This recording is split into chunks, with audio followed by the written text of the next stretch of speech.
आज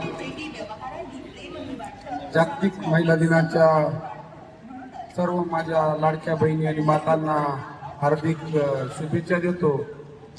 आज जागतिक महिला दिनानिमित्त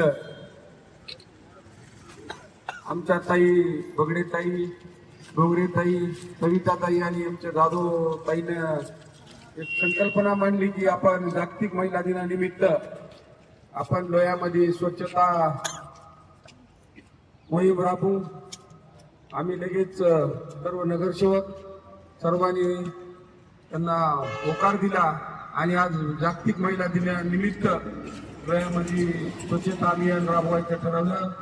त्यानिमित्त जागतिक महिला दिनानिमित्त सर्वांना हार्दिक शुभेच्छा देतो आणि लोकनेते आमदार प्रतापराव पाटील चिखलीकर साहेबांच्या नेतृत्वाखाली ही नगरपालिकेची घोडदौड सर्व आम्ही नगरसेवक करत आहोत।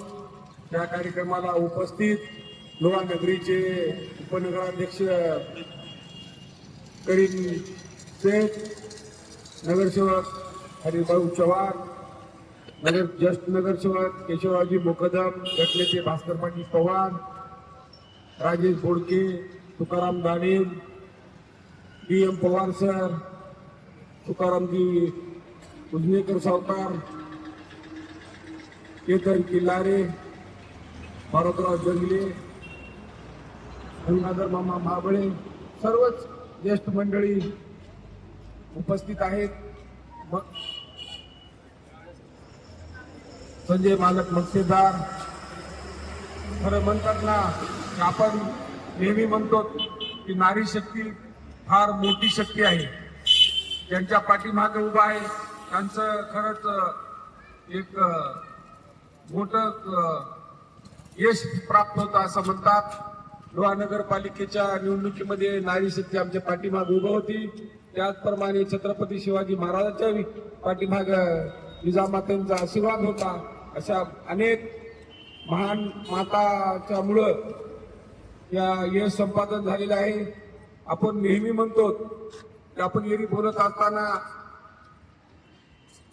पृथ्वीची जी ताकद नारी शक्तीमध्ये दिलेली आहे। आपण म्हणतो की आपण तो शुक्र ग्रहाला म्हणताना तो शुक्र ग्रह आहे, तो शनी ग्रह आहे, ते गुरु ग्रह आहे, परंतु आपण ती पृथ्वी आहे म्हणतो, म्हणजे स्त्रीला एक स्त्रीलिंगाचं एक प्रतीक दिलं आहे। म्हणजे तिच्या सर्व शक्ती सामावून घेण्याची ताकद स्त्रीमध्ये आहे। त्याच्यामुळे आपण स्त्रीला स्त्रीलिंग त्या पृथ्वीचा एक स्त्रीचा दर्जा दिला आहे। त्याच्यामुळे इतकी शक्ती नारी शक्तीमध्ये आहे, म्हणून नारीला एक मातेचा दर्जा दिलेला आहे। त्याचप्रमाणे आपल्याला या महिला जागतिक दिनानिमित्त सर्वांना शुभेच्छा देऊन त्यांचं स्वागत करायचं आहे। कारण स्वच्छता विभागामध्ये महिला आमच्या माता भगिनी काम करतात, त्यांचा कुठेतरी सन्मान व्हावा म्हणून आपण आज सर्वांच्या नगर परिषदेच्या वतीनं आपण त्यांचा सन्मान करायचं ठरवलं आहे। कारण त्यांना कुठेतरी सन्मान मिळाला पाहिजे, म्हणून सगळ्यात मोठं काम त्यांच्या हातून रोज होते, म्हणून त्यांचा आज आपल्याला सन्मान करायचा आहे। त्यावेळी सर्वांना आपल्याला सन्मान करूया आणि जागतिक दिनानिमित्त सर्वांना खूप खूप शुभेच्छा देतो। यानंतर